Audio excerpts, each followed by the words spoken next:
사랑해 주님 감사합니다. 오늘 우리 함께 마가복음 12강 마지막 시간을 갖습니다. 시작하는 순간부터 마치는 시간까지 함께 하신 주님, 우리가 이 시간을 통하여서 더욱더 주님을 알기 원하며 주님과 깊이 교제하고 하나님의 말씀을 사모하는 우리 모두가 되게 하여 주시옵소서. 연말과 새해에도 더욱더 주님의 은혜와 주님의 능력 가운데 살아가는 우리 모두가 되게 하실 줄을 믿습니다. 새해에는 더욱더 주 안에서 승리하는 우리 모두가 다 되게 하여 주시옵소서. 우리에게 모든 것을 더하시고 넘치게 채워주시는 예수 그리스도의 이름으로 축복하며 기도하옵나이다. 아멘. 반갑습니다, 여러분. 마가복음 12강 드디어 마지막 시간입니다. 이 시간은 저희들이 그동안 배워왔던 강의를 모두 정리하는 식으로 짧게 풀어보려고 합니다. 제가 몇 개는 함께 설명하고 또 몇 개는 보면서 서로 자유롭게 의견을 나누는 그런 시간을 가져보려고 하는데요. 그래도 저희가 이제 장장 12주 동안 정말 3개월 가까이 마가복음을 배우면서 느꼈던 여러 가지 생각들이 또 있으실 거예요. 강의 가운데 정말 자유롭게 이야기해 주시고 또 제가 주로 강의를 이어가는 식으로 형태로 진행하도록 하겠습니다. 6가지의 질문이 있습니다. 마가가 첫 번째 질문 읽어드립니다. 마가가 예수님에 관해서 가장 강조하려 했던 점이 무엇일까요? 한번 머릿속으로 떠올려 보시길 바랍니다. 제가 마가복음 1장 1절 말씀을 읽어드리겠습니다. 하나님의 아들 예수 그리스도의 복음의 시작이라. 하나님의 아들은 예수 그리스도이시죠. 그리고 예수 그리스도의 복음이 마가복음의 핵심이라고 할 수 있을 것입니다. 예수님은 하나님의 아들로서 이 땅 가장 낮은 자로 오셨죠. 가장 높으신 이가 가장 낮은 자의 모습으로 모든 이들을 섬기러 와주셨습니다. 예수 그리스도의 좋은 소식, 복음의 시작, 구약의 여러 예언서들과 말라기 선지자 예언과 같이 곧 오실 메시아, 예수님이 드디어 오셨음을 기쁨으로 선포한 것이죠. 그런데 예수님은 이 땅에 특별한 몸으로 오지 않으셨습니다. 하늘의 높은 보좌와 그 자리에서 내려오실 때 모든 것을 내려놓으시고 이 땅으로 오셨죠. 가장 낮고 천한 곳에 태어나셨습니다. 그렇게까지 하신 이유가 무엇일까요? 우리를 너무나 사랑하셨기 때문에, 우리의 죄를, 우리가 가진 죄를, 앞을 보지 못하는 그 영혼들을 너무나 안타까워 하셨기 때문에, 우리가 가진 그 죄로 인해서 하나님의 나라에 들어가지 못하기 때문에 이 땅 가운데 오신 것이었습니다. 가장 낮은 곳에서 가장 낮은 모습으로 오셔서 세상 모든 백성들을 섬기러 오신 예수님.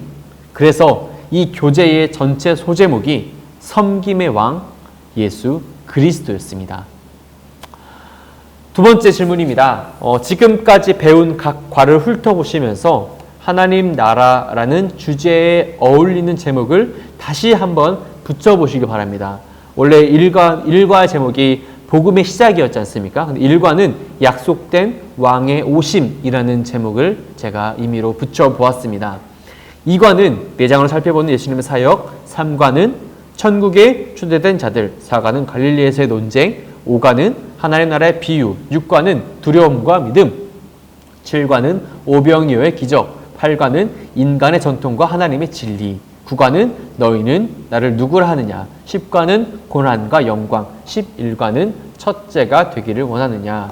제가 잠시 2, 3분 정도 시간을 드릴 테니까 그동안 저희가 배워왔고 또 생각했던 것을 토대로 제목을 한 번 더 다시 한번 여러분들께서 각 과의 소제목을 한번 정해 보시길 바랍니다.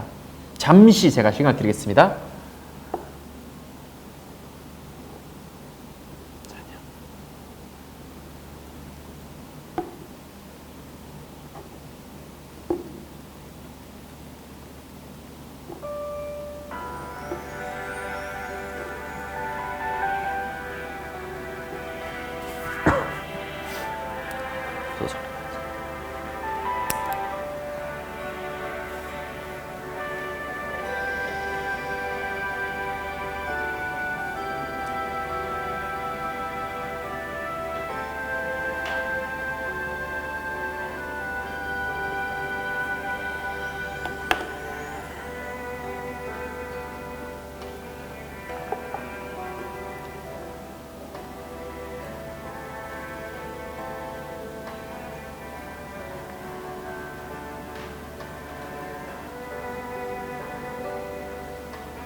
1분 정도 시간을 더 드리겠습니다.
네, 이것으로 시간을 다 드리겠습니다. 혹시 적어보신 내용을 말씀해 주실 분이 있으십니까? 다는 아니더라도 저는 이 과를 이렇게 생각합니다 라고 12개까지는 아니더라도 그 중에 몇 개만 어떻게 쓰셨는지 말씀을 좀 자유롭게 해주시면 저희가 또 귀한 시간을 나눌 수 있을 것 같습니다.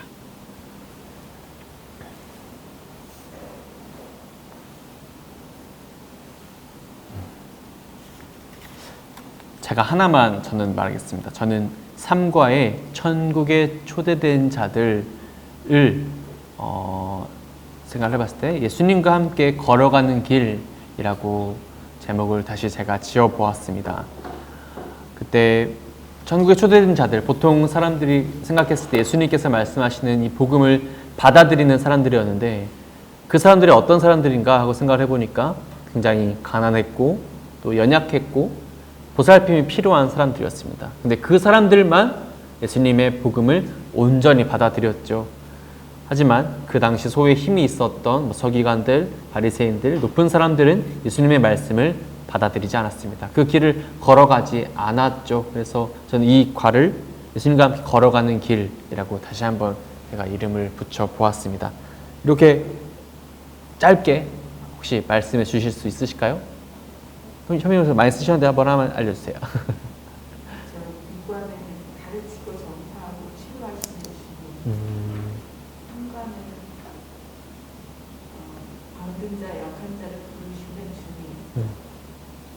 그다음에 오과는 믿는 자들의 쉼을 이루시는 삶을 살기를 원하는 주님. 이과는 주의 능력으로 나아가는 자들. 이과는 살아계신 하나님. 11과는 그냥 말재가 되겠습니다. 그렇게 썼어요. 감사합니다. 저도 이제 10과를 고난과 영광에서 이것을 그리스도로 나아가는 길이라고 했었었는데 사실 10과에서 이제 제자들이 예수님께서 순환 예고를 하셨을 때 자기들 생각하는 그 메시아 때문에 예수님 그러면 안 됩니다라고 얘기했지만 그 고난을 통해서 결국에 예수님께서 진정한 그리스도로 거듭날 수 있었던 것처럼 그래서 저는 그리스도로 나가는 길이라고 이렇게 제목을 또 한번 붙여보았습니다. 그러면 저희가 3번 질문으로 바로 넘어가겠습니다. 오늘날 우리가 선포하는 복음의 주된 내용은 무엇일까요? 우리가 우리의 복음 선포에서 하나님의 나라와 하나님에 관한 이 메시지가 더 중심적인 역할을 하게 하려면 우리는 과연 어떻게 해야 할까요? 라는 질문입니다. 이것은 제가 따로 정해 오지 않았고 자유롭게 이야기를 한번 해주시면 좋을 것 같습니다. 좀 더 쉽게 질문을 드리면 우리가 이 땅에서 그리스도인으로서 어떻게 살아야 할까요? 라고 생각하시면 좀 더 좋을 것 같습니다. 이해하시기 좀 편할 것 같아요. 자유롭게 이야기 한번 나눠보았으면 좋겠습니다. 우리의 어떤 모습이 예수님의 말씀을, 예수님의 메시지를 더 이 땅 가운데서 영향력 있게 할까라고 한번 고민해 보시길 바랍니다.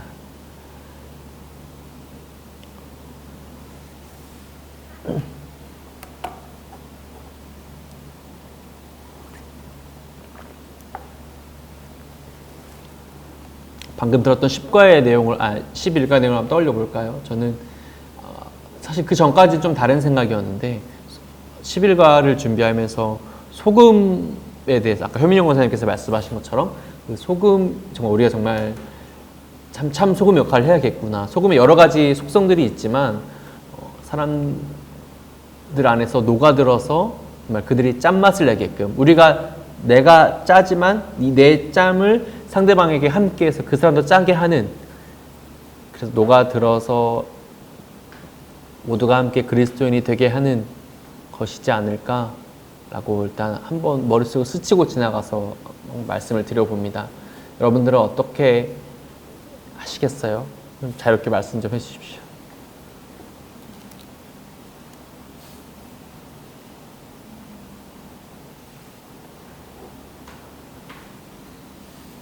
현우천이 혹시 말해 줄 수 있나요?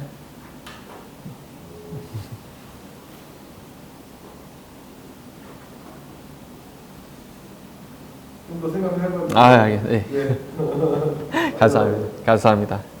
또 사실 어렵게 생각하면 사실 어려울 수 있지만 우리가 그리스도인으로서 이 땅 가운데서 어떻게 하면 좋을까라는 생각을 하면 조금 더 좀 약간 라이트하게 대답이 나올 수 있을 것 같아요. 말씀해 주시면 감사하겠습니다. 그러면 말씀적인 건 아닌데 요새 제가 회사를 하고 신앙을 좀 회복하기 위해서 하는 게 있어요. 지금 청년회에서 큐티 책 가지고 묵상을 하는 걸 하거든요. 네. 이제 그런 걸 아침에 하던가 아니면 제가 좀 작전 준비를 하면서 이제 일정이 끝난 다음에 이제 말씀을 묵상을 하면은 그에 대한 태도가 바뀌어지더라고요. 그러니까 저에 대해서 다시 재점검을 해볼 수 있고 또 이제 부족한 건 어떤 것인지 또 잘했던 건 어떤 것인지 이제 부가적으로 할 수 있는 것들을 좀 성경 안에서 찾아보고 배우게 되는 그런 것들이 좀 많더라고요. 그런 좋은 습관을 만들어가지고. 네, 알겠습니다. 네. 감사합니다, 현수님. 그럼 자 4번 질문으로 넘어가도 되겠습니까? 넘어가겠습니다. 마가복음에서 예수님은 복음의 전달자로 등장을 하세요. 예수님께서 복음을 전하시는 방법이 여러 가지가 있었는데 어떤 방법이 있었을까요? 우리가 또 이 복음을 전달할 때 예수님이 사용하시는 방법을 잘 활용하려면 어떻게 해야 할까요? 사실 3번과 좀 이어지는 질문인데 예수님께서 하나님의 나라에 대해서 또 예수님 따르는 사람들에게 가르치실 때 특히 비유를 사용하셨지 않습니까? 고지고대로 말씀하시기도 하셨지만 주로 비유를 사용하셨는데 그 이유가 무엇이었을까요? 비유가 사실은 정확하게 진실을 드러낼 수도 있겠지만 그것을 숨길 수도 있지 않습니까? 마가복음 4장 12절 말씀을 제가 읽어드릴게요. 이는 그들로 보기는 보아도 알지 못하며 듣기는 들어도 깨닫지 못하게 한다 라고 나와 있습니다. 비유의 말씀을 우리가 똑같이 들었는데 그 말씀을 이 말씀이 그 말씀이구나 라고 곧바로 깨닫는 사람이 있는 반면에 이게 무슨 말씀이지? 라고 그 말이 마음 가운데 들어오지 못하는 사람들도 있다는 것이죠. 들을 귀 있는 사람은 들어야 합니다. 예수님은 이 말씀을 구약의 시대까지 거슬러 올라가세요. 이사야 6장의 말씀을 인용하셨습니다. 이사야의 말씀이 써졌을 때가 어느 때입니까? 이스라엘 백성들의 악한 행동이 정말 극한에 달해가지고 하나님께서 너무 심하니까 그들을 외면하셨을 때입니다. 그들의 부르짖음에도 응답하지 않으시고 그들의 간구에도 침묵으로 나아가세요. 곧 이스라엘 나라가 멸망하고 예루살렘 성전이 무너지고 하나님의 언약궤가 옮겨지는 큰 수모를 당할 것입니다. 하나님의 주권이 이스라엘을 완전히 떠날 때가 곧 온다는 말입니다.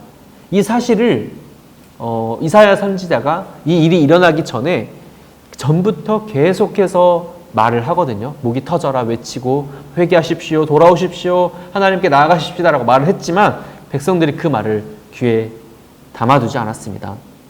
백성들이 진실을 듣고 싶어 하더라도 그 사실을 듣고 싶어 하지 않더라도 이 사실을 하나님의 때가 옴을 계속해서 선포해야 할 이사야의 책임을 예수님께서 인용하셨어요. 이 뜻이 무엇입니까? 우리가 이 땅 가운데에서 살아가면서 때로는 정말 속담처럼 속의 경읽기라고 하잖아요. 아무리 복음을 외치고 아무리 우리가 하나님 나라에 들어가는 것이 얼마나 중요한지 정말 이 좋은 것을 설명할 방법이 없는데 이 좋은 것을 알려줘야 하는데 알려줘도 듣지 않는 사람들이 있습니다. 그런데 이사야가 이들을 포기하지 않았던 것처럼 예수님께서 이사야를 비유로 들어서 인용하시면서까지 말씀하셨던 것처럼 우리는 이 복음을 증거하고 나타내는데 포기하지 않아야 할 거예요. 힘들 수 있지만 정말 목이 터져라 외쳐야 할 수도 있지만 그래도 우리는 포기하지 않아야 할 것입니다. 예수님께서 비유로 쉽게 때로는 어렵게 설명하셔도 들을 사람은 듣습니다. 우리가 복음을 삶 속에서 증거하는 것도 그런 것 같아요. 우리가 어떠한 행동을 하더라도 때로는 그 행동 속에서 100% 그리스도인의 모습이 아닐 수 있지만 그 모습 가운데에서 어떤 사람들은 들을 사람은 들을 것이고 볼 사람은 보게 된다는 것이죠. 이것을 듣고 깨닫는다면 그 사람은 자기의 잘못된 자리에서 돌이켜서 하나님께 나아가지 않겠습니까? 듣지 않는 자는 어떻게 되었습니까? 결국 이사야의 외침을 무시했던 이스라엘 백성들이 어떻게 되었습니까? 성이 무너지고 성전이 무너지고 하나님의 궤가 넘어갑니다. 넘어지게 되는 것이죠. 하나님께서 떠나시고 외면하게 될 것입니다. 그렇지 않기 위해서 우리는 계속해서 우리의 복음을 우리가 알고 있는 이 하나님 나라의 진리를 전파해야 하는 것입니다. 우리는 모두 들을 귀를 가져야 합니다. 예수님께서 비유로서 많은 사람들에게 복음을 전하셨고 정말 많은 사람들이 들었지만 들은 사람 모두가 그 말씀 가운데 참 뜻을 깨닫지는 못했습니다. 예수님도 모든 사람들에게 비유의 참 뜻을 설명해 주진 않으셨어요. 들을 수 있었던 제자들에게만 참 뜻을 설명해 주셨지 않습니까? 우리 주변에도 하나님의 나라의 복음을 전할 그럴 상황들이 많이 있습니다. 정말 우리가 지나쳐서 그렇지 정말 많이 있습니다. 마치 농부들이 이제 봄에 씨앗을 뿌릴 때 기쁜 마음으로 씨를 뿌리지 않겠습니까? 이 씨는 별로 안 자라겠지? 기대를 별로 하지 않고 안 뿌리지 않습니까? 모두 잘 자라기를 바라는 마음을 가지고 씨앗을 뿌릴 텐데 우리 또한 이사야가 목청 터져라 복음을 외쳤던 것처럼 농부가 기쁜 마음으로 씨를 뿌리는 것처럼 우리 삶 속에서 하나님의 복음을 증거할 때 그러한 마음으로 복음을 증거하는 우리가 되었으면 좋겠습니다. 힘들겠지만 사실 너무나 어려운 일이지 않습니까? 복음 듣지 않는 사람에게 복음이 들리게 한다는 것. 그러나 우리는 그 놀라운 그 귀한 일에 부르심을 받았고 오늘도 그 사명을 잘 감당해야 할 줄로 믿습니다. 5번째 질문입니다. 마가복음 전반부에서 예수님의 정체가 너무 빨리 드러나는 것에 대해서 조심스러워 하셨어요. 그 이유가 무엇이었을까요?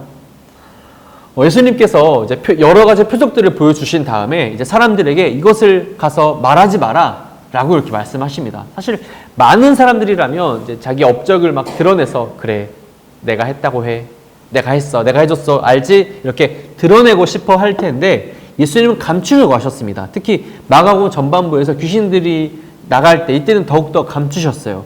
귀신을 쫓아내려 하실 때 귀신이 다윗의 자손이여 하나님의 아들이여 라고 외쳐서 고백을 하지 않았습니까? 그런데 자신을 내쫓지 말아달라고 부탁을 하면서 아부성 고백을 한 것이죠. 하지만 예수님은 이 사실을 말한 귀신들을 내쫓으시며 잠잠하라 하셨습니다. 귀신에게 잠잠하라 하시는 이 일은 예수님의 정체에 대한 이 이른 누설을 막으려는 시도보다 더 중요한 일이었습니다. 귀신들의 횡포와 이런 중얼거림이 결코 하나님의 계시의 수단이 될 수 없었기 때문이었습니다. 그리고 귀신들에 대한 예수님의 꾸짖음은 오히려 귀신들을 향한 예수님의 권세를 보여주는 사건이 되었습니다. 귀신들이 예수님의 이름을 부르는 것은 예수님에게 경의를 표하기 위함이 아니었습니다. 예수님의 거룩한 이름을 부름으로써 예수님을 조종하려 했고 또 예수님의 이름으로 사람들이 구원받는 것을 망치려고 방해하려고 하기 위함이었던 것이죠. 자기를 나타내지 말라고 많이 경고하시니라 라는 말씀이 나옵니다. 이 말씀의 이 번역이 사실 굉장히 유하게 좀 약간 부드럽게 약하게 번역된 것이었습니다. 사람들에게도 예수님의 이름을 널리 전파하지 못하게끔 하신 것은 사람들이 예수님의 인기만을 보고 쫓아오는 것이 아니라 예수님의 이 거룩하신 이 사역을 통해서 이 귀한 사역을 통해서 또한 예수님께서 증거하시는 이 진리의 말씀을 통하여서 하나님의 말씀을 영접하고 하나님 나라에 들어가게끔 하시기 위함이었던 것입니다. 저 사람이 사람을 잘 고친데 귀신을 내쫓는데 이래서 예수님을 따라가는 것이 아니라 예수님께서 전하신 이 말씀의 참 뜻을 깨닫고 정말 그리스도인이 되어서 예수님을 따르기를 원하시는 마음에 걸으셨던 것을 이해해 주셨으면 좋겠습니다. 마지막 질문입니다. 씨 뿌리는 비유에서 예수님은 길가와 돌밭, 가시떨기밭이 열매 맺는 데 실패했다고 말씀하셨습니다. 마가복음 우리가 조금 더 읽다 보면 제자들마저 마음이 굳어져서 바르게 듣지 못하고 보지 못했다는 사실을 우리가 확인할 수 있었습니다. 이러한 문제들, 즉 마음이 굳어진 그리고 눈이 닫힌 듣지 못하는 귀의 문제를 우리는 어떻게 해결할 수 있을까요? 이것은 한번 자유롭게 토론을 해보았으면 좋겠습니다. 예수님께서 마가복음 초창기에 이제 4가지 밭을 비유로 들어가지고 길가와 돌밭과 가시떨기가 있는 그 밭을 이제 예로 들어주시고 옥토의 예를 들어주셨는데 그 앞에 3 밭은 모두 다 열매를 맺지 못했습니다. 그런데 열매를 맺는 30배, 60배, 100배 귀한 열매를 맺는 이 밭은 옥토뿐이었습니다. 근데 제자들이 예수님과 함께 생활하면서 마음이 점점 더 옥토의 밭으로 변해야 되는데 그렇지 않고 점점 길가와 같이 되어버리고 돌밭처럼 되어버리고 가시떨기밭이 되어버렸습니다. 우리가 우리 삶 속에 살아가면서 사실 지금 내 밭은 이 밭입니다 라고 말해도 조금 있으면 또 다른 밭이 되고 상황과 순간에 따라서 계속해서 바뀌는 것이 우리들의 마음밭이지 않습니까? 이렇게 굳어진 마음, 제자들처럼 굳어진 마음들을 우리가 어떻게 해야 풀어질 수 있을까요? 한번 잠시 고민해 보시고 또 고민하신 그 답을 말씀하시고 함께 나눠보았으면 좋겠습니다.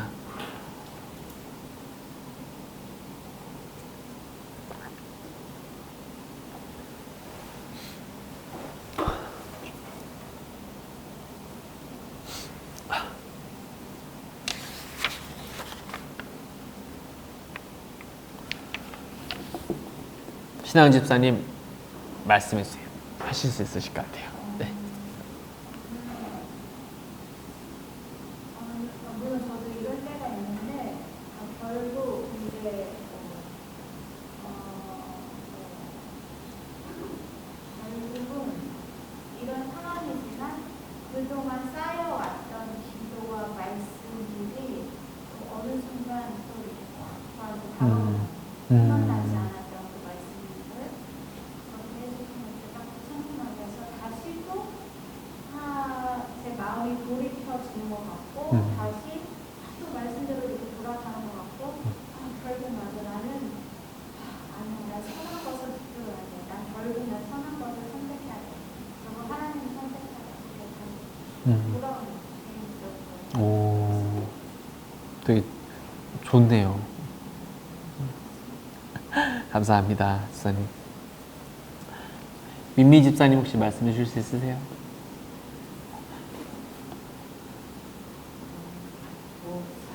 또다시 없는데 그 처음에 선택이 좀 중요한 것 같아요. 제가 선택하지 하나님이 선택해서 이 나무를 되게 감사합니다. 지금 진짜 보면은 뭐 진짜 요새는 종교랑 진짜 차이는 게 엄청 많잖아요. 맞습니다. 하나님을 믿는 거 감사하고 우리 영신교회를 그냥 선택해 주는 거고 이놈의 손길이 참 많기는 한데 그보다는 획기적이지 않은 오늘 선택해 주시네요.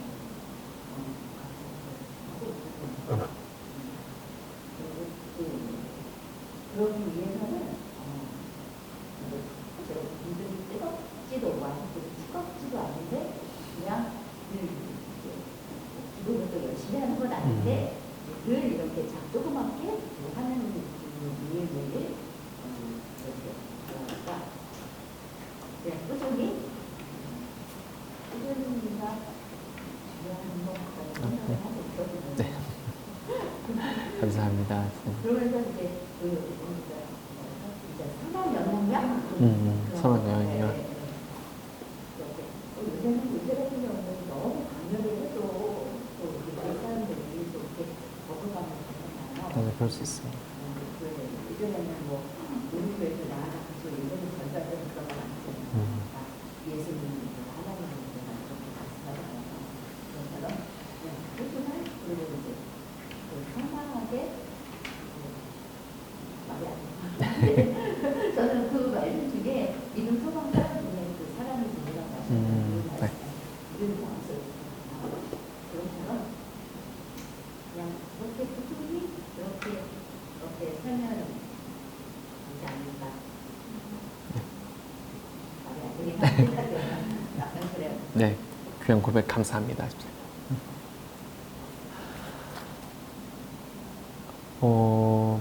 이제 제가 좀 정리를 해보려고 하는데 저희가 이제 마가복음 12강 동안 함께 하면서 참 마지막 이 씨 뿌리는 이 네 가지 밭을 가지고 저희가 한번 고민을 해보았더니 정말 매 순간순간 저희가 여러 가지의 마음으로 늘 우리가 마음은 옥토가 되어야 하는 것은 알고 있지만 우리 현실에 또 여러 가지 또 상황과 또 형편에 의해서 때로는 정말 강팍해질 때도 있고 때로는 정말 누구보다 넓은 옥토가 될 때도 있고 그런 하나님께서 우리를 다 각자의 모습대로 또 각자의 역량대로 또 불러서 세워주신 그 하나님의 뜻을 우리가 언제나 잊지 않고 살았으면 좋겠고요. 이곳에서 또 함께 모여서 우리가 또 기도하고 또 말씀 나누고 또 마음속에 있는 때로는 염려와 근심들을 함께 나누면서 고백했던 시간이 저는 참 귀했다라고 생각을 하고 있습니다. 일단 강의는 여기서 끝내고 저희가 소감 조금씩 나누고 이 전체 시간을 마치는 것으로 하겠습니다.